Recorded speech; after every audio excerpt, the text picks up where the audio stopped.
First and foremost, like the stream if you haven't done so. Let's go ahead and bring in our special guest. His name is Ken McCarthy. You have seen him here before. He loves history, so do I. He is the author of JFK and RFK's Secret Battle Against Zionist Extremism. Let's go ahead and bring him in. Welcome back, Ken. Thanks for having me. It's always it's an honor to be on your show. I love watching it, and I'm really grateful to be on it. Thank you. Thank you so much. Well, Ken, you reached out to me and I said, we have to have this conversation. I am somewhat familiar with who Jim Jones was, a little fuzzy on the Jonestown massacre, but I do remember hearing about it. You sent me this piece here, and I think this is important for people to see. Made in San Francisco, the Jonestown and official San Francisco, the untold story. And what I thought was interesting is this picture here. At a September 1976 testimonial dinner honoring Jim Jones, Willie Brown Jr. is at the far left and Jones is at the far right. So this is Willie Brown right here to the left. And this is Jim Jones all the way over here with the sunglasses on. He was known for wearing the sunglasses. So first and foremost, for the audience, the same Willie Brown that helped Kamala Harris climb the political ladder? And Gavin Newsom and Nancy Pelosi and the other one who I can't think of right now. But yeah, that's the same dude. Interesting. Yeah. So what exactly the Jonestown massacre? You said there's more that goes into the story that a lot of people don't know about. Can we start from the beginning? Okay. First of all, see, I'm 65, which means I was a teenager in the 70s when this happened, and I was in my 20s in the decade after. So I lived through the story when it was live, and I got to look at a lot of the analysis that came up afterwards. In the 70s, when you did a survey, a poll of people and asked them, do you recognize the name Jonestown? 98% of the respondees said yes. So everybody heard the name, but they got a very bad version of the story. So we have a lot to cover here, so I'm going to go real quick. Everybody thinks it was a mass voluntary ending of life. Is that a good way to put it? You can say that. I hope that's safe, right? Because we have to be careful of the language we use. Right? Everybody thinks that, right? I don't know how aware people are of the story, but the main theme of Jonestown was, wow, all these people went to the jungle and ended up making themselves no longer living. Right? That's what I heard. That's the story I was told. And that's what they told everybody. And that's not what happened. Okay. The very first guy on the scene was the chief pathologist of the country of Guyana. He wrote a report which he presented to the grand jury of Guyana, because after all, it was a crime scene in Guyana. And he said, these people did not voluntarily go. They had needle marks in their backs, and some of them were ended with firearms. Okay, this is the chief pathologist. He had no dog in the race or horse in the race. He's a pathologist. He went and looked at the bodies. He was the first one there. That's what he said. So we've got a problem already. Second big problem is they say these people departed this earthly plane by taking something called cyanide.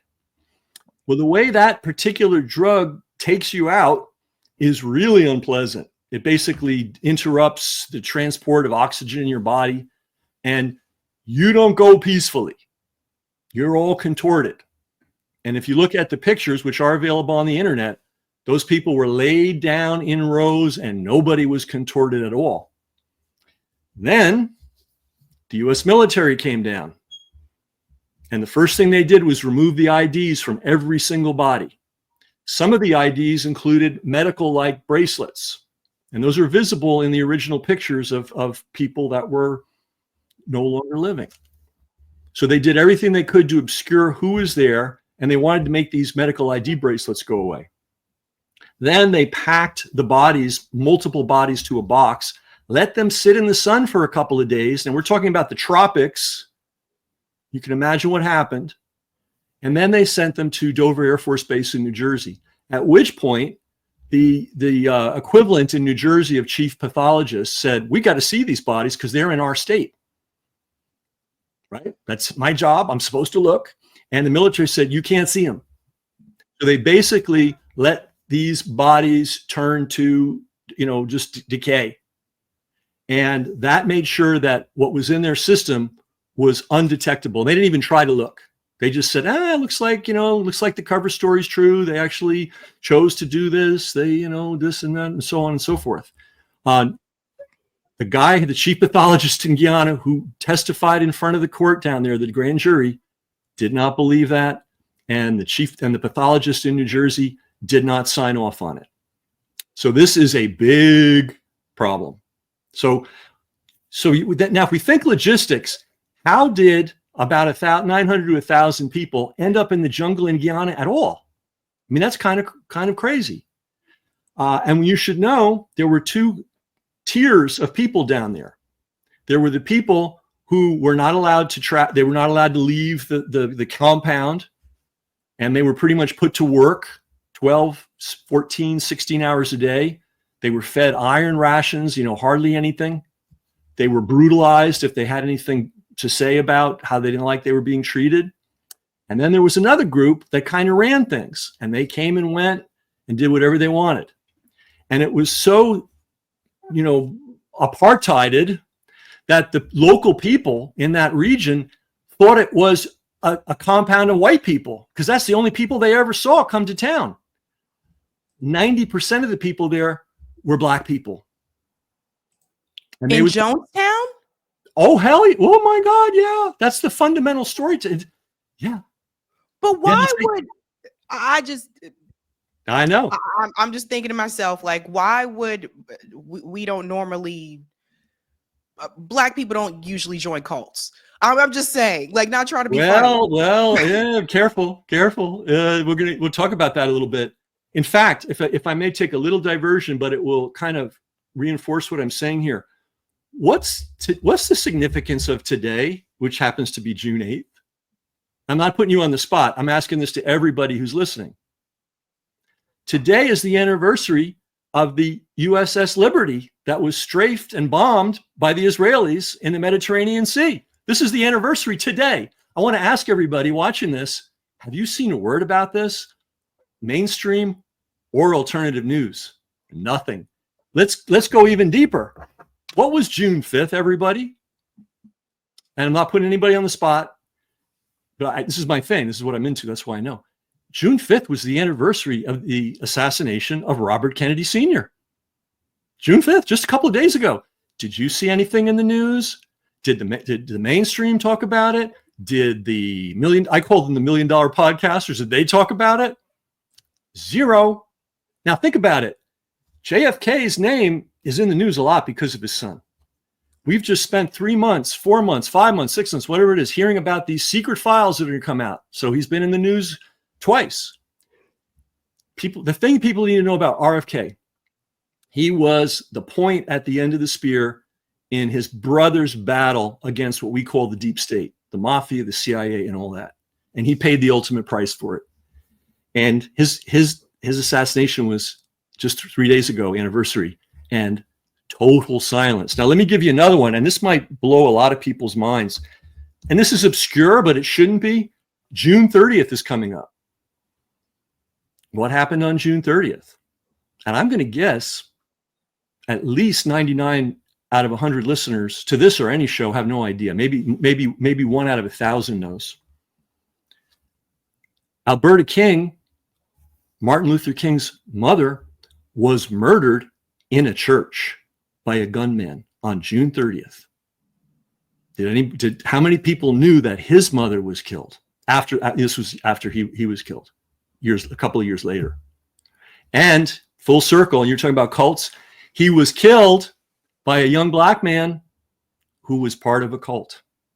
And a cult that also had a base in Guyana called Hilltown.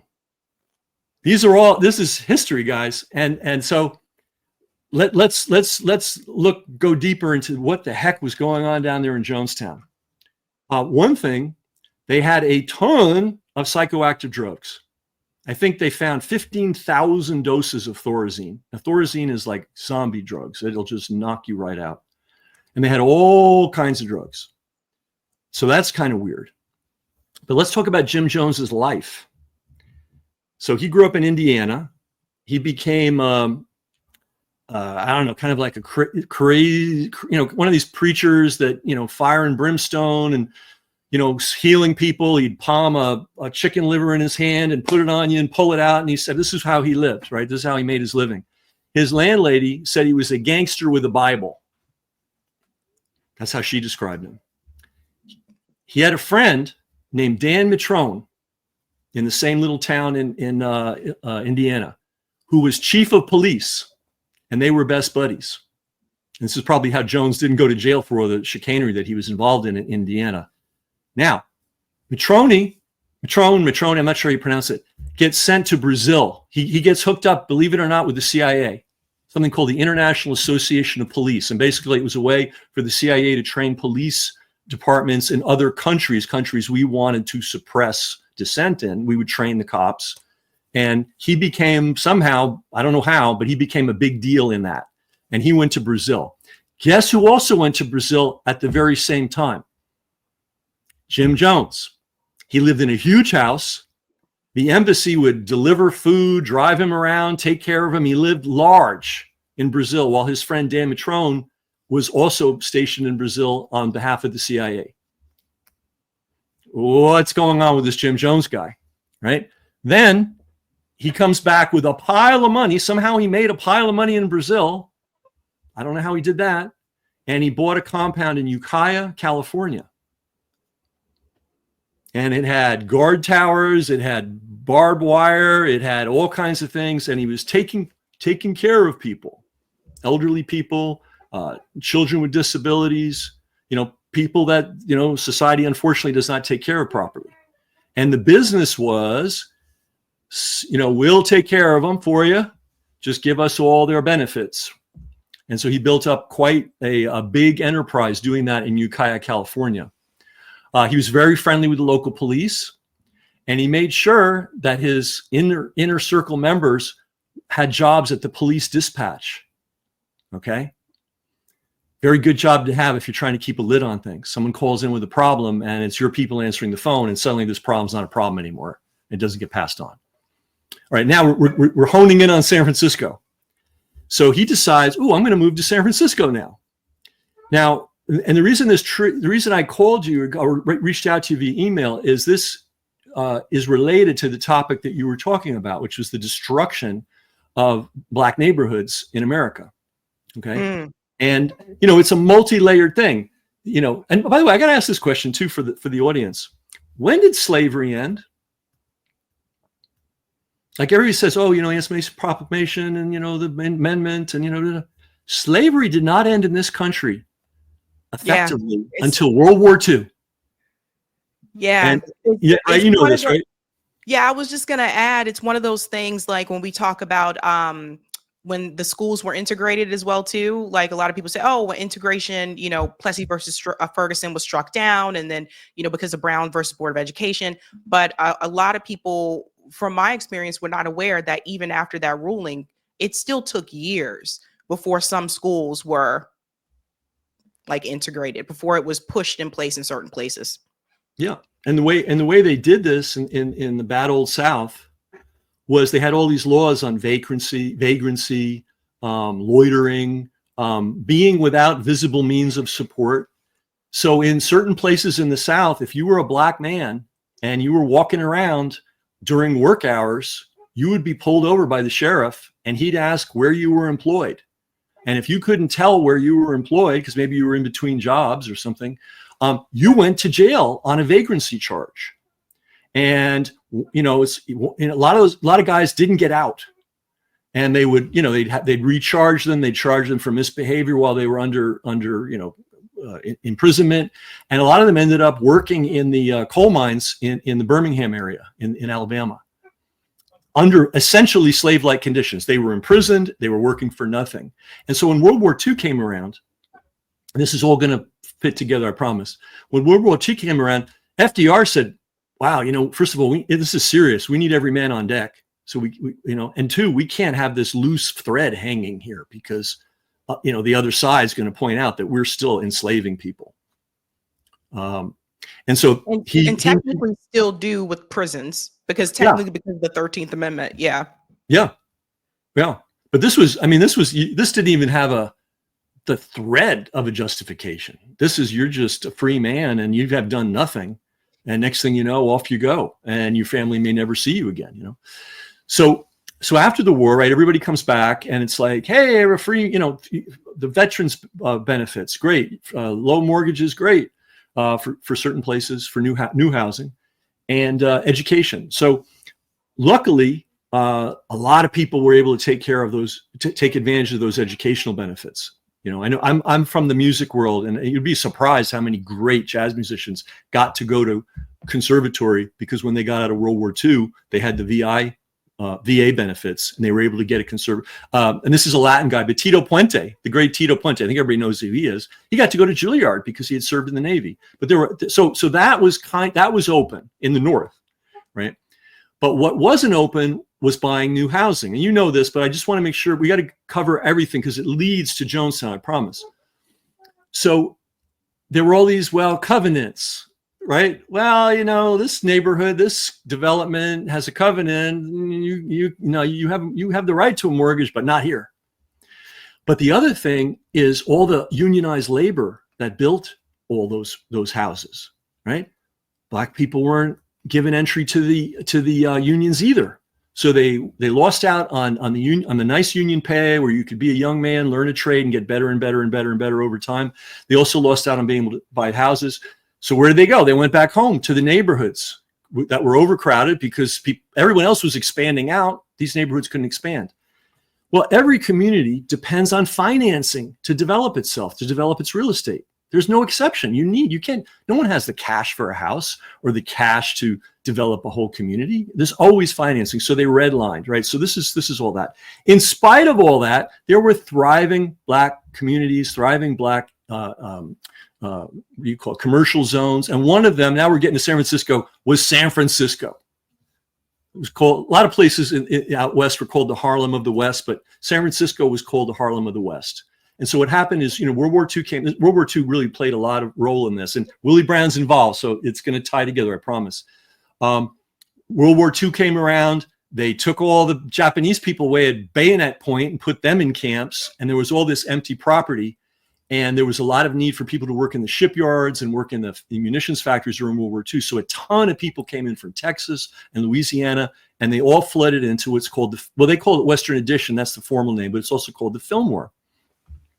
And it blossomed, and there were Black-owned hotels, restaurants, cafes, everything. I mean, even a bowling alley. I mean, it was the biggest commercial district, African-American Black district west of the Mississippi. And then they decided they needed urban renewal, after this whole thing was built up. And so this took place in the 60s. And basically what they would do, first they sent in the health inspectors, and they started going around and writing, this building's terrible. We can't have this. This has to be torn down, And then they were going around and condemning properties. And then they were telling people, we'll give you a voucher so that you can get public housing. Just move out. Well, the public housing didn't come until 10, 15 years later. All right. So basically, and here's the thing, this is going to tie together. You're going to see. Basically, they devastated this community. They just destroyed. I mentioned a bowling alley before. Typically, they were supposed to give the property owners money. What do they call that? Eminent domain. But the bowling alley guy, they didn't make him an offer until they destroyed everything around him and all his business was gone. And they offered him 10 cents. But anyway, they devastated this. Now, here's the punchline. Where did Jim Jones bring his temple in San Francisco and plop it right down in the middle? The Fillmore. And what did he do? He took all these devastated people, a lot of them older people, and he said, I'll take care of you. Just sign over all your government checks to me. He took children, that were in difficulty. He became their guardians. He had a whole... Oh, hell yeah. Yeah, so I don't know how... So basically he took advantage of their demise. Exactly. He turned it into a financial opportunity for himself. And now let's get into the San Francisco politics. He wired himself into San Francisco politics. He was made the head of the San Francisco Housing Commission while he was running his temple in San Francisco and ripping off and abusing all these people who'd been through misfortune. And that's, you destroy an entire large community, you're going to put a lot of people in desperate straits. And he just vacuum cleaned them all up and hooked, put his claws into their government benefits. So they would he became their guardians. So they'd sign over everything to him, and they'd get a mat on the floor and mush to eat. Okay. Yeah, this is true. And there's a lot of books about this. This is not just me. It just got written out of the history. He was friends with Moscone, the mayor. He was friends with Jerry Brown. If you go, that website, by the way, is my website. I built it in ancient times. I think I built it in 1998. So it's pretty primitive looking, but I've got all the photographs. And why did they like him? Because you'll appreciate this. He could get the vote out. He had all these people who he could push a button and they'd go out and they'd put out flyers, they'd put up signs, anything you wanted. So if you were a politician, and it happened to be the Democratic politicians of San Francisco, and one of them was Willie Brown. He was actually he originated in San Francisco. He ended up in Sacramento for a long time. Then he came back and was mayor. But he was a major figure in San Francisco. And you see that photograph, they were doing a testimonial for Jim Jones. What a great humanitarian he was. What a fantastic guy he was. Just showing everybody again here, if you're just joining, this photograph here shows San Francisco, Willie Brown to the left here, and Jim Jones all the way here to the far right. Are you able to scroll down? Let's see. I have to go past the body part. Yeah, because I'll read part here. I have the quote that just go a little higher. Can you scroll up a little? Keep scrolling. Oop, we don't want to show those pictures, right? Because it's going to freak out the censors. Yeah, you know how they are. Let me go. I'll read it because that's. Hang on one second. Just take a second. I'll be right there. Here it is. Okay. Oh, I've just lost my. Okay. Here's the quote from Willie Brown, and this is this. And we don't. I don't want to just hang Willie Brown only, but he was representative of the entire Democratic establishment in San Francisco in the 70s. Here's what he had to say about Willie Brown. I have had the great pleasure of knowing a leader with tremendous character and integrity. Reverend Jones is regarded among government officials, civic and religious leaders. He had a lot of religious leaders in his pocket too, and particularly the Black community and working class people, with utter respect for what he has done to upgrade the quality of life in our area and to bring greater health and well-being to thousands of poor, minority, and disadvantaged people. This is 1976. Now, shortly after this, Jones had to leave town because there were a lot of people watching. There was a group, and I'm going to have to put my glasses on here. There was a group called the Concerned Relatives. And when these people tried to speak up about what was happening to their relatives that were trapped into this thing, they were shamed, yelled at, screamed, called racists. I mean, everything, right? Who are the concerned relatives? Here's how they describe themselves. We are individuals having only one bond in common. Relatives isolate. Now, this is after Jones took everybody to Guyana. Relatives isolated in the Jonestown jungle encampment in Guyana, South America, under the total control of one man. We espouse no political. They were said, "Oh, well, you're doing this because you're a Republican, right? You're complaining because you're a Republican." We espouse no political or religious viewpoint. Our only concern is for our families. We are bewildered, and this was a lawyer writing this on behalf of all kinds of people. We are bewildered and frightened by what is being done to them. Their human rights are being violated, and the fabric of our family life is being torn apart. Because sometimes you don't know what's happening with every family member you have. You kind of know they're out there somewhere, and then all of a sudden they're gone. It's like, where are they? I can't reach them. I can't talk to them. They're in Guyana. Are you kidding me? Then you're hearing reports back. So he was a factory of misery for hundreds and hundreds of people. Now, you have to ask the logistical question, how do you acquire a piece of land large enough for, it was about 900 people, more or less. How do you put up the housing? Where do you get the money from? How do you create the kitchen? Like they need a big industrial kitchen for all those people. How do you get them on planes and get them down there? Where did all this money come from? So at the point when he was in Ukiah, all of a sudden, some wealthy young people whose families had relations with banking, with the military, with intelligence agencies, suddenly glommed on because, he had this great public image, and they became his advisors.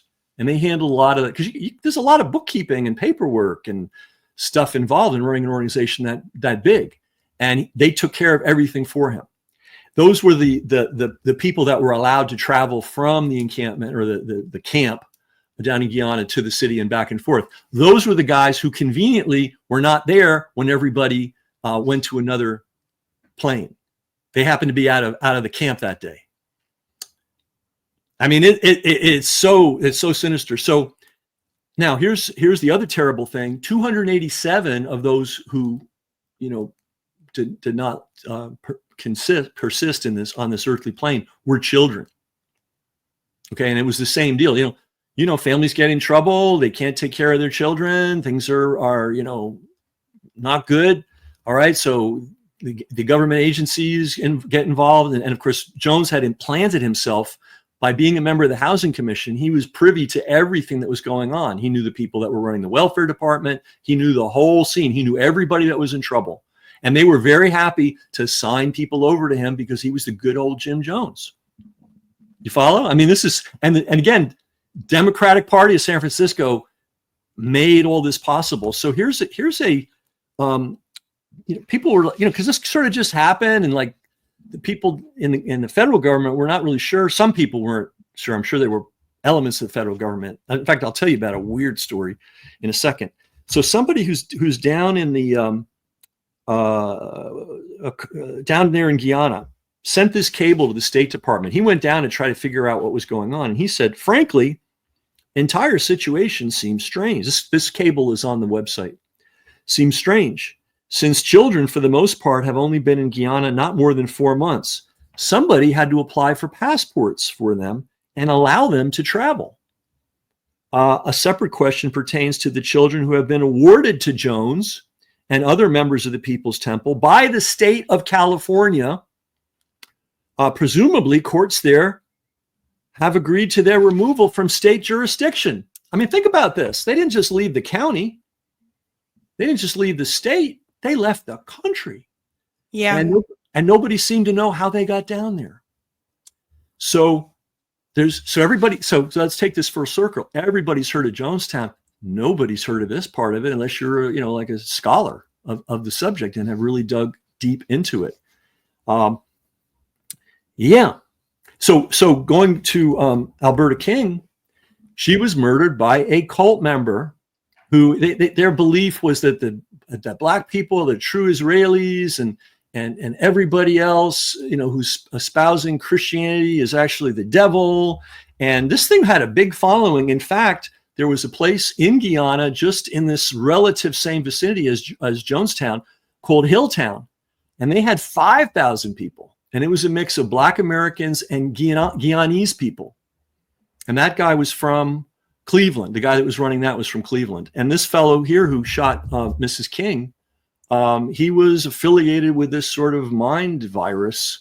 He was trying to his idea was he was going to kill as many civil rights leaders as he could because they were all the devil. Now, isn't that convenient if you're wanting to eliminate as many civil rights leaders as you can, if suddenly there's a cult of people who think civil rights leaders are the devil, So this is the real history of Guyana, of Jonestown. These people did not go willingly.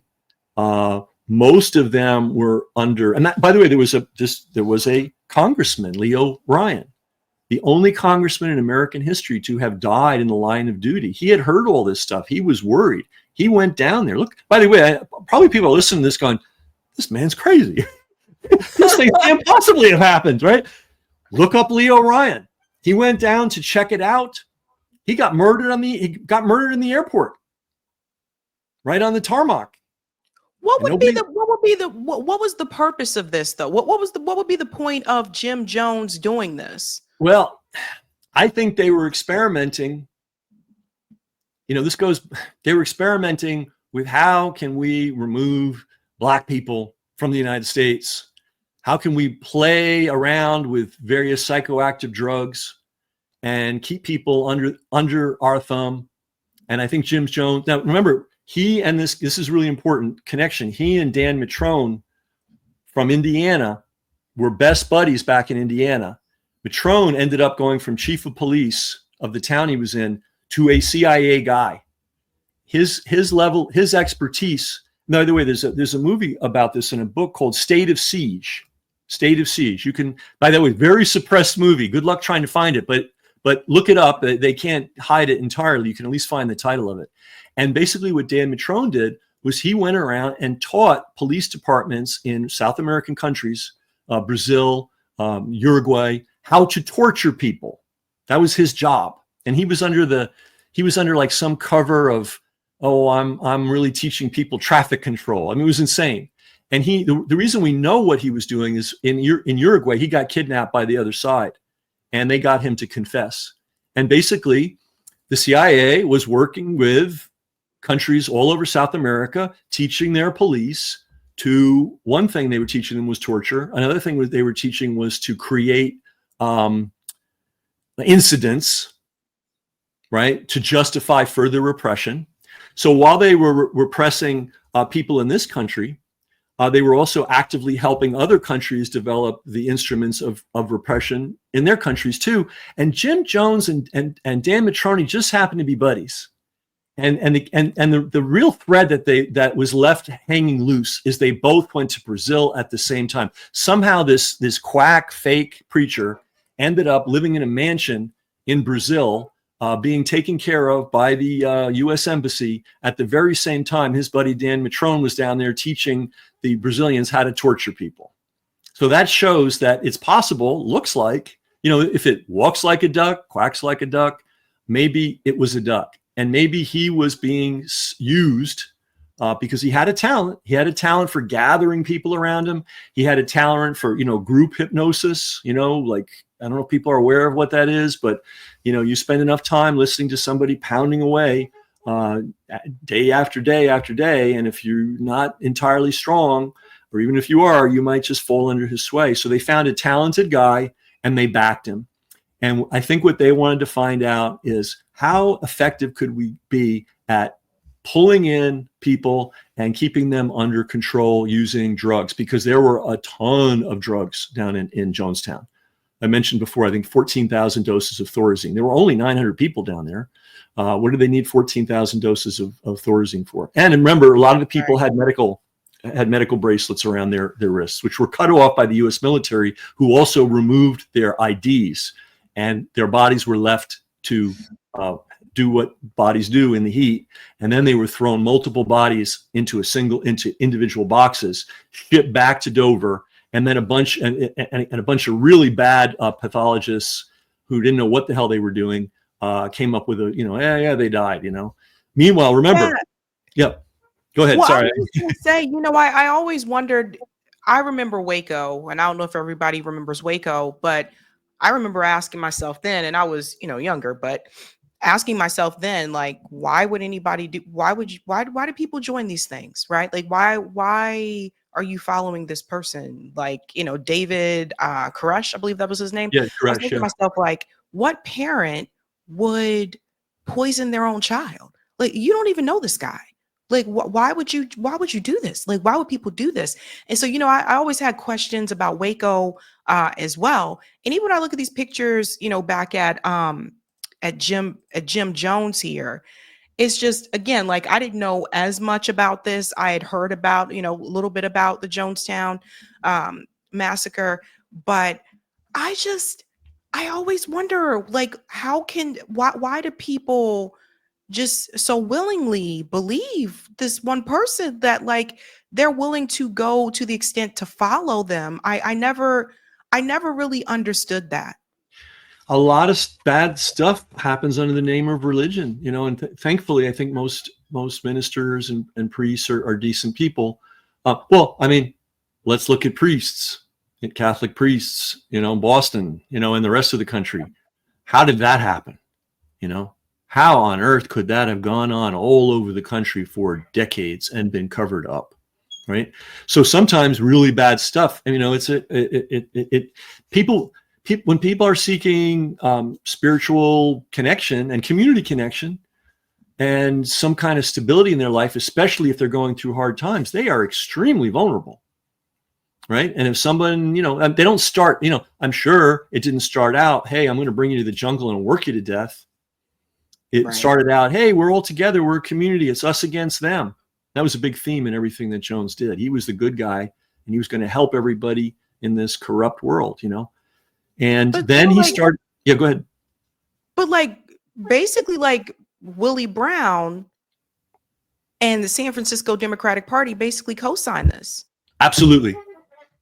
Absolutely. So Willie Brown is even crazier than I thought he was a scumbag earlier when I found out the whole some of the other things that he's done in the past, his whole connection with Kamala and all that type of stuff, and then him backtracking and saying, oh, I didn't help her career, but when he said he did help her and she wouldn't have gotten there without him and all that kind of stuff. Whatever their relationship was, it was obvious that there was a goal there to help promote her, help elevate her. But he just, I'm like, oh, he's a corrupt politician. But now, even here in this part, I'm like, he's more than just corrupt. He's an evil person.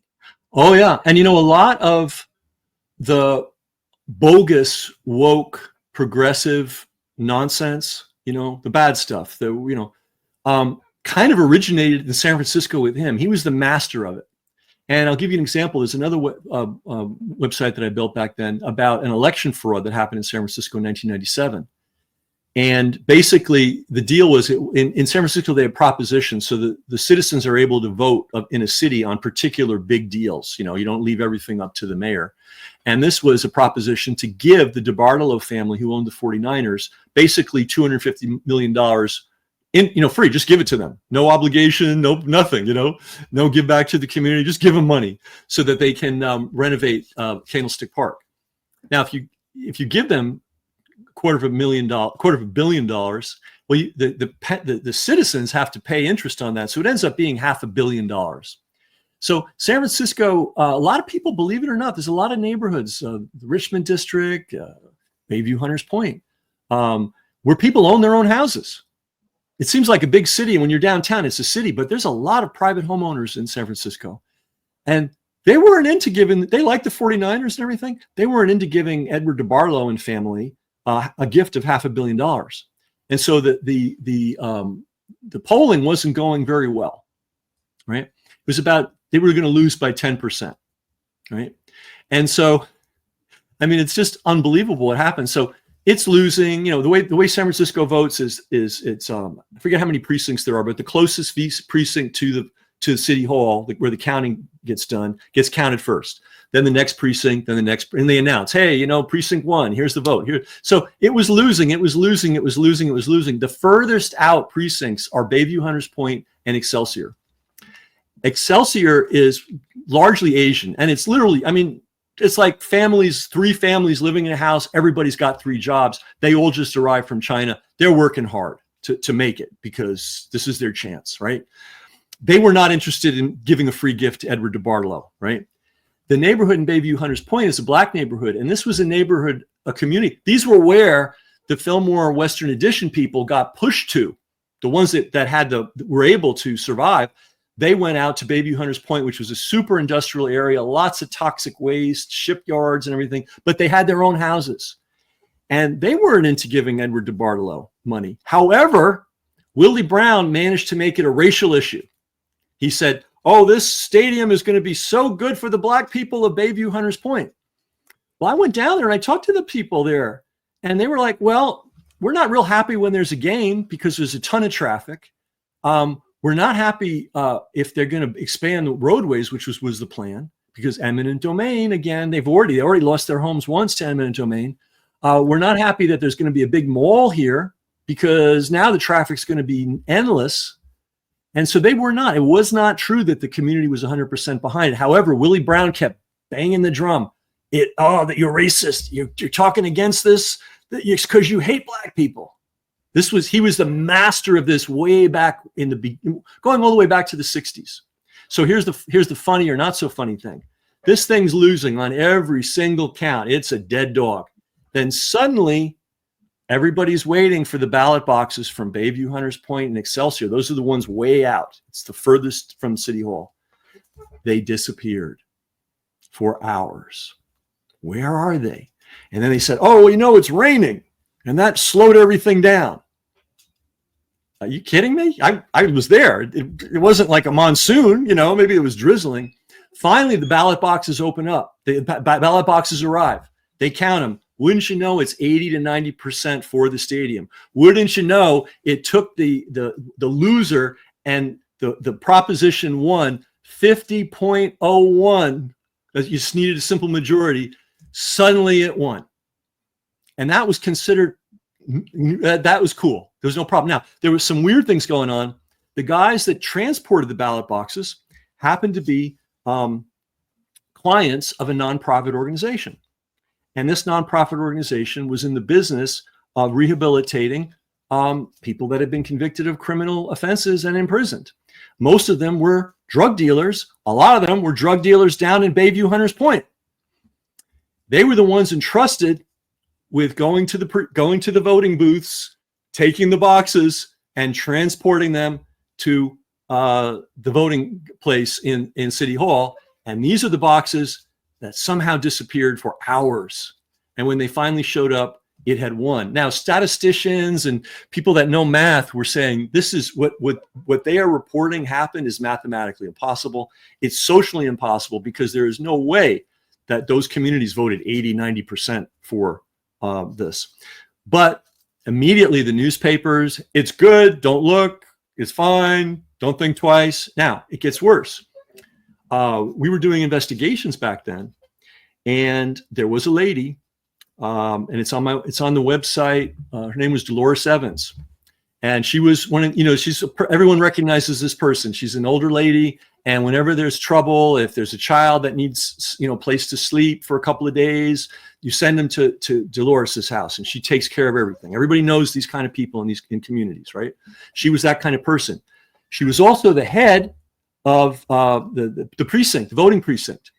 So we brought in a group called Voting Integrity Project, and I don't know if they exist anymore, but they were tracking election scams all over the country. And when we showed them the data we had, they were here. They wanted to look. I'm not here in San Francisco anymore. I left, by the way, because you'll see why.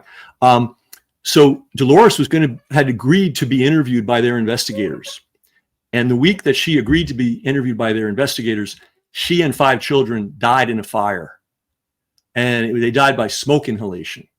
And the couch, they were upstairs, the couch was downstairs. The couch somehow caught fire and she died. Willie Brown Willie Brown never goes to Bayview, Hunters Point. Okay, this is a guy that wears, $5,000 suits and he changes them every week. This is not a guy interested in poor black people. He's interested in talking about poor black people. He's not particularly interested in hanging out with them. But after this woman died, he went straight down there, stood out in front, pointed to the faulty wiring. What are you talking about? It was a couch that caught on fire. This thing stinks to high heavens. And by the way, I don't know if I'm going to put myself at risk here. I live far away from San Francisco now. There's no statute of limitations on murder or murder conspiracy. This is what happened. So they were trapped. If they died by smoke inhalation and it was a couch that was on fire, that means they were trapped. Well, they say that there was nothing obstructing them from leaving.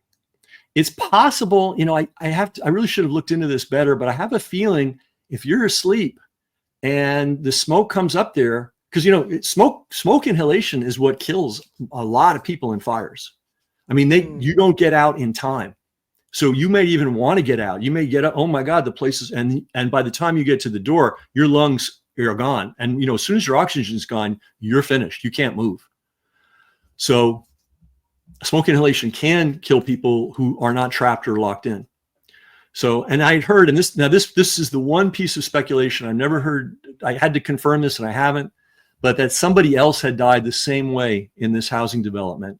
And she was a lady who was, quote, she was considered a snitch. In other words, she didn't like all the drug dealing that was going on down there in the public housing. She was reporting on people, and her couch caught fire, and she died of smoke inhalation. So, I mean, San Francisco is, I mean, it's like the city on the bay, the beautiful bridge, the bay, it's all beautiful. It is one freaking dark place. And I'm just scratching the surface. But this is what I was reporting on. I was one of the first people to really use the internet to do this kind of investigative reporting. And this was in the 90s. And I had this I didn't want to be an investigative reporter. I was more of an internet guy. And I had this naive idea that the reason, you're going to laugh, the reason the news media doesn't really tell the full story is they just don't have enough space in the newspaper. Right? So I'm like this naive, I'm totally still naive in some ways. So I thought, hey, I want to show them by example that the internet's wide open. You can just keep piling the story, just keep piling on. If anybody goes to my website, I think it's brasscheck.com/stadium. It was actually one of the first news blogs too, because this is going back to 1997. This is going back to the very, very early days. And I would just post a different article every day, and it ended up being hundreds of articles. And by the way, all the guys, nobody went to jail. So the way the election fraud finally shook out was Edward DeBartolo, the son of Edward DeBartolo Sr., who was a stone gangster. Some people believe he was the Italian version of Meyer Lansky. Little Eddie was given the 49ers. He got caught giving the former governor of Louisiana a suitcase with $400,000 in cash in it for another bribery scheme. And the FBI caught him in that. And that kind of put the kibosh finally on the whole stadium. That money never got, even though they supposedly won the election, that stadium the money never got transferred to the DeBartolos. And I think because of the research we did, it stunk so bad, even Wall Street wouldn't underwrite the mortgage and everything. So and there were a lot of, and if you go to my website on that, you'll just see a lot of the people that were implicated in the fraud ended up going to jail for other stuff. Like one of the guys, I think he was the head of public housing in San Francisco. He opened secret polling places in public housing without letting anybody know, but he told all the people that were part of the "we got to have the money for Willie" campaign show up and vote.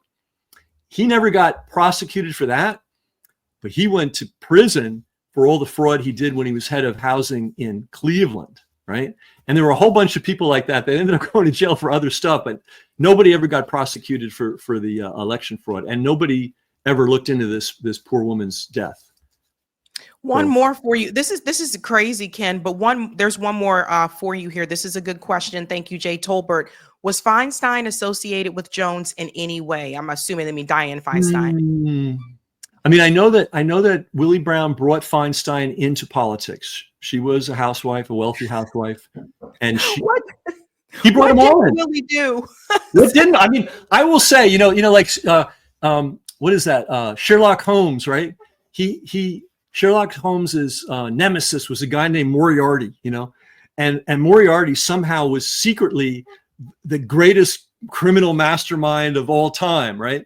But he was able to hide his tracks very well. And I have to admire people that do their job well. I mean, Willie Brown's a crook, and he never got so much as an indictment for anything. He was voted one of the most corrupt politicians in California when he was in the California Assembly. So it's not just me that thought this, right? And he's just slicker than, they called him Slick Willie, and highly intelligent man. You got to hand it to him. Very, very intelligent. And when you ask the question, what wasn't he involved in? That's a really good question, because you name it, he had a hand in it. But I don't know if Feinstein and Jones, but basically anybody that was part of the San Francisco Democratic machine during the time that Jones had the Jonestown Temple in San Francisco was 100% on board with Jim Jones. Now, I said I was going to tell you a crazy story. So it's now the 1990s, right? This years later. And there's this weird character who's associated with Wired magazine. And we could get in, I mean, we don't have the hours it takes to talk about the weirdness of Wired, but this is one of the big figures at Wired. He dresses in white all the time. He's just a freak, intelligent freak, but he's a freak. So I'm walking down the street with him because I knew all these guys. And I'm walking down the street with him. And in the 1990s, he's still trying to sell me on what a great man Jim Jones was. This is not a lunatic. This is an employed guy that's articulate, you know, published everywhere. So San Francisco is, you know how all this kind of crazy woke stuff has now taken over the country, and it's like real civil rights doesn't exist anymore. But if you've got some crazy cause, that's the most important thing on earth, and we're going to ignore real civil rights.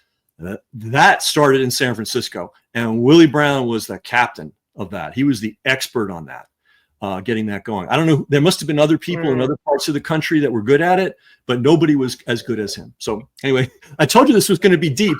And I was going to tie together a whole bunch of stuff. I hope I did it. Yeah, this is really interesting. Again, guys, if you're not familiar with Jim Jones, this was him. And if you're not familiar with the Jonestown massacre, hopefully you've learned a little bit more here during this conversation. Ken, thank you so much for your time. Again, anything you want to plug before you go? Let's never stop talking about what's going on in Gaza. That's right. I mean, like the kids that they didn't kill, and the kids, can I use that word? And the kids that didn't die as a result of the hospitals being bombed and no care for them, now they're trying to starve them to death. This is what's going on. I mean, all these things I'm talking about are their history. This is now. So we've got to remember, and we got to speak it up. We got to talk it up all the time. So that's my pitch. All right. Thank you so much, Ken. Okay. Thanks for having me. I appreciate it. Bye. All right, guys, that was Ken McCarthy. You've seen him on here before. He was talking about his book last time he was here. Hey, guys, this was a Sabby clip. If you like what you saw, hit that like button and subscribe.